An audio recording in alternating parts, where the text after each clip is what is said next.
ada kohe kelinci, kemudian dekomposer, alat pengaduknya cangkul.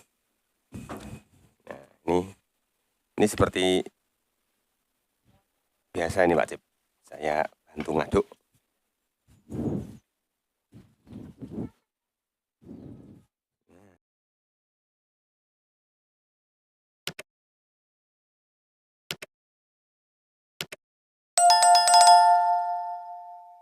Selamat sore, kembali lagi di kegiatan kita, kegiatan Tani Utun. Sebelum kita mulai, kita ucapkan salam dulu. Salam Tani Utun.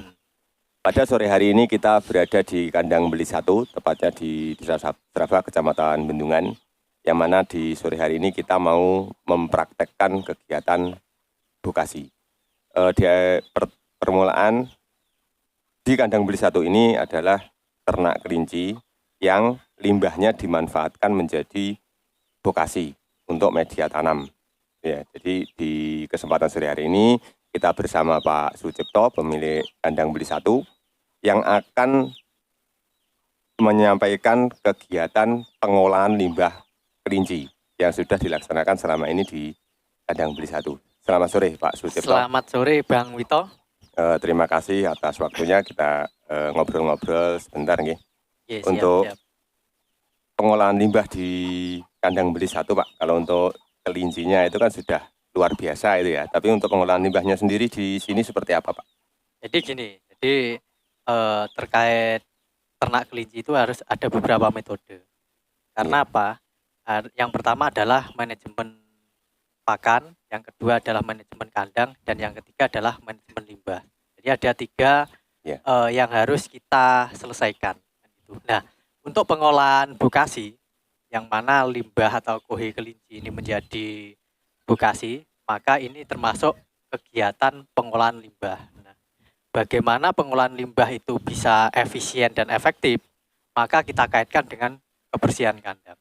Jadi syarat utama ternak kelinci adalah kandangnya bersih.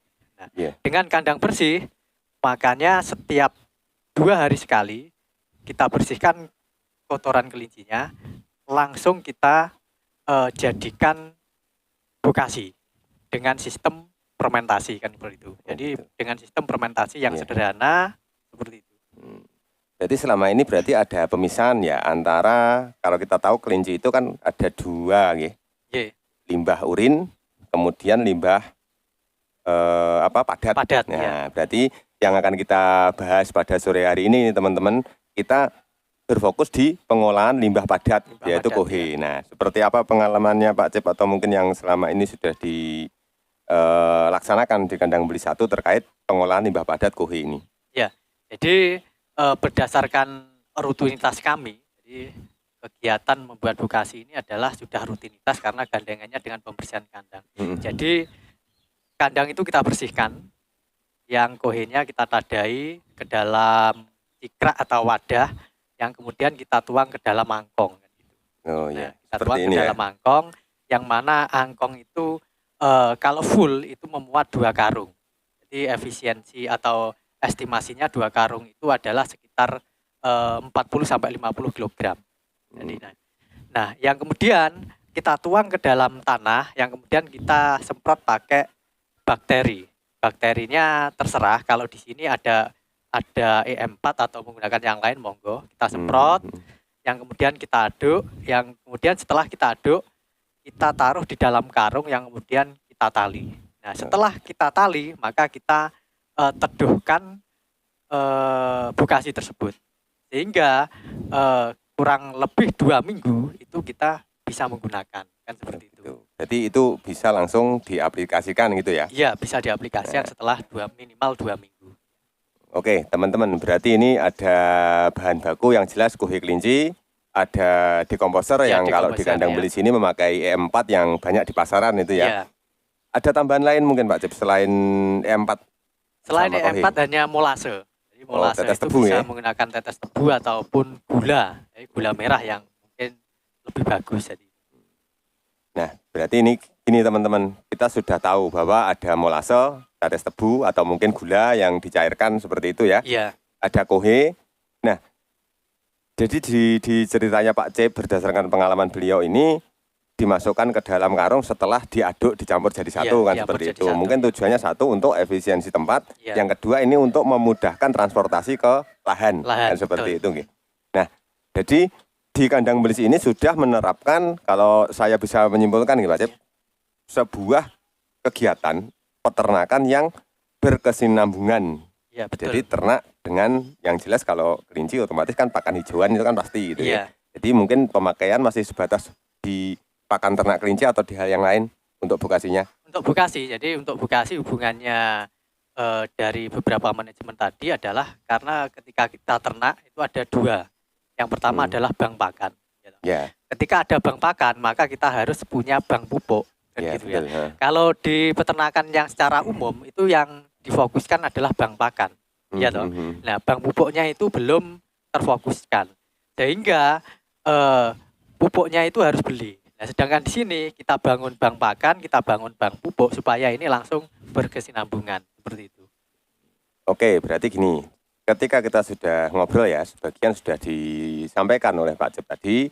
Maka mungkin kita langsung praktek aja Pak Cip. Nanti bisa disampaikan komposnya ini berapa kilo, perkiraannya berapa kilo, pakai dekomposernya berapa mili kan seperti itu. Oke teman-teman, kita lanjut di sisi praktek. Nanti kita kira setelah praktek kita bisa ngobrol-ngobrol lagi lebih lanjut. Oh, siap. Oke teman-teman, kita langsung praktek ya. Kita pertama kali menyiapkan larutannya atau mungkin dekomposernya. Yang di sini pakai E4 ya Pak Cip ya. Nah ini ada E4, ada air 1,5 liter, kemudian untuk glukosanya ini ada gula merah sama tetes tebu atau molase. Lebih mudah molase karena apa? Ini lebih gampang prosesnya di toko-toko peternakan pertanian biasanya banyak. Oke, kita proses dari 1,5 liter air dulu, dimasukkan ke dalam ember. Nah ini untuk pengadukan biang dekomposernya. Nah ini 1,5 liter. Diusahakan ini teman-teman airnya itu dari sumber air atau mungkin sumur, bukan dari PDAM ya, untuk menghindari kaporit. Kemudian E4-nya ini 2 tutup dekomposer. Ini ada 2 tutup dekomposer E4 ini. Kurang lebih 10 mili. Nah, setelah dekomposer dan air jadi satu, kita memasukkan tetes. Ini 10 tutup. Ya, 10 tutup. 100 mili ya, teman-teman. Ini kalau lebih cepat lagi, pakai ukuran gelas air mineral. Itu lebih cepat. Ini ya. Nah, ini proses pembuatan atau proses melarutkan dekomposer E4 yang sering dilakukan oleh Pak Sucipto di kandang belis 1. Oke. Nah, ini diaduk ini. Diaduk pakai tutupnya aja Pak Cip ya. Nah, selanjutnya nanti ini alat penyemprotnya. Nanti ini akan dimasukkan ke sini untuk menyemprot bahan bokasi atau kohe kelinci. Nah, nih, dituang.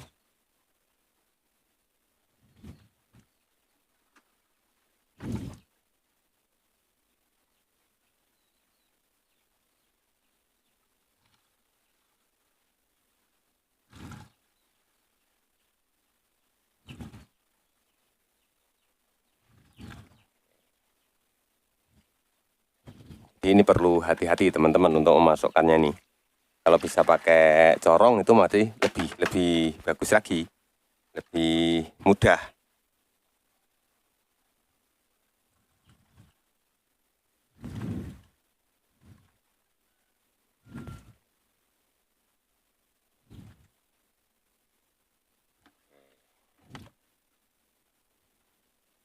Siap. Ini untuk dekomposernya kita sudah selesai proses pencampuran yang akan dilanjutkan untuk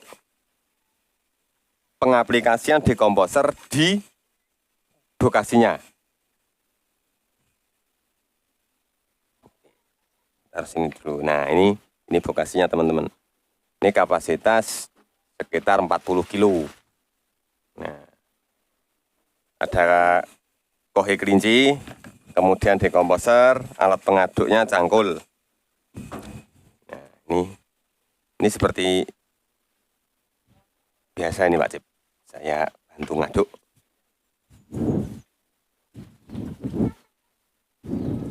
Nah.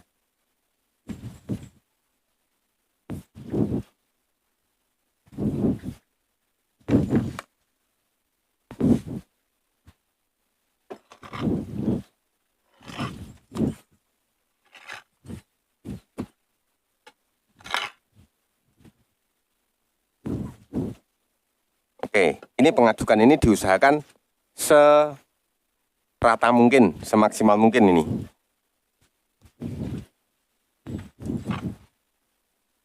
Nah.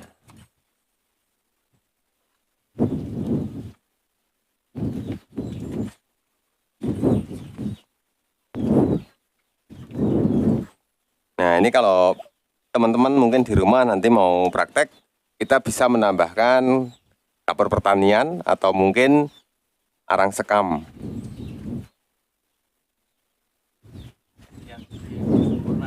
Biar lebih sempurna, jadi hasilnya ini bukan lebih maksimal nanti untuk diaplikasikan di tanamannya.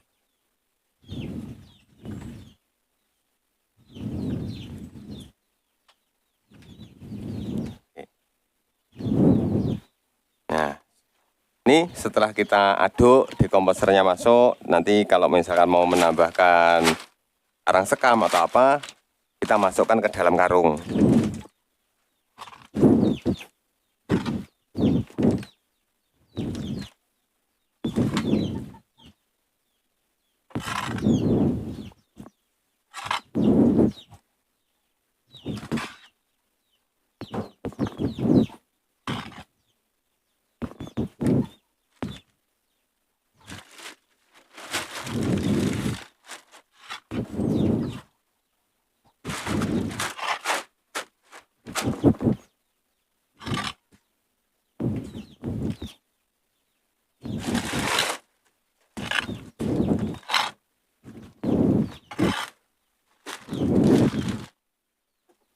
Oke, jadi ini ya teman-teman, setelah ini diaduk, dimasukkan dalam karung, ini diikat.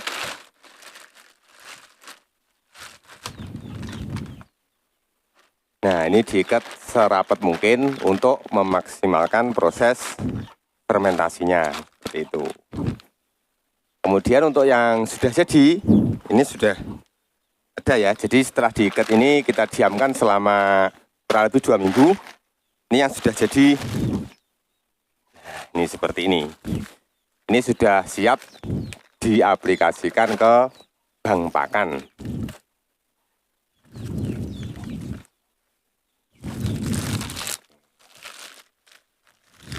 Nah, ini lembut. Jadi ini sudah siap untuk dikelola. Kita prakteknya kandang belis dalam pengelolaan limbah kelinci, supaya tidak limbahnya ini tidak terbuang sia-sia, dan yang jelas ini untuk meminimalisir bau. Jadi bagaimanapun kita hidup di yang padat ya, perkampungan, jadi untuk menghindari bau di tetangga, maka diolah seperti ini, dan ini tidak bau kawan-kawan. Nah, ini baunya sudah seperti bau tanah itu ya. Tuh. Nah, ini praktek di kandang kelinci, kandang belis 1, mudah-mudahan ilmu yang diterapkan oleh Pak Sucipto ini, kita bisa menirukan langkah beliau untuk mengelola limbah dari skala yang paling kecil, yang paling sederhana, dan itu hasilnya maksimal. Seperti itu. Oke teman-teman, itulah tadi praktek pengolahan limbah kelinci, limbah padat kelinci yang dilakukan di kandang belis 1, dan tadi hasilnya juga sudah kita lihat, itu begitu renyah dan baunya juga bau seperti bau tanah, udah enggak bau seperti limbah lagi. Dan tentunya ini sebuah solusi ya untuk penanganan limbah di skala kecil, skala rumah tangga. Dan nanti ini bisa diterapkan oleh teman-teman di rumah, karena bagaimanapun pengolahan bokasi di kandang kelinci ini adalah pengolahan yang paling sederhana gitu ya. Nah kalau di kandang beli satu ini selama ini diaplikasikan di bank pakan untuk kelinci. Sementara tidak menutup di tanaman-tanaman yang lain, misalkan sayuran dan seperti itu bisa. Nah ini saya minta masukannya Pak Cip, mungkin kata-kata dari Pak Cip dengan kegiatan kita di sore hari ini, monggo. Jadi dunia peternakan dan dunia pertanian itu adalah dunia yang tidak kenal rugi. Kalau itu rugi berarti ada beberapa hal yang harus dibenahi kan gitu. Jadi di dunia pertanian dan dunia peternakan itu adalah tidak ada yang rugi. Kalau ada yang rugi berarti ada beberapa hal yang harus dibenahi dan dikoreksikan seperti itu. Ya. Jadi ini terima kasih Pak Cip atas waktunya, atas diskusinya, sharing pengalaman untuk pengolahan limbah kelinci di kandang beli satu. Dan saya sampaikan kepada teman-teman jika ingin belajar kelinci, pengolahan vokasi di kandang beli satu, maka Pak Sucipto ini selalu terbuka untuk siapapun nih Pak Cip. Sementara kalau untuk teman-teman semuanya, apabila channel kita ini bermanfaat buat panjenengan semuanya, jangan lupa untuk like, subscribe, dan komennya. Selamat sore, saya akhiri kegiatan hari ini. Salam Tani Utun.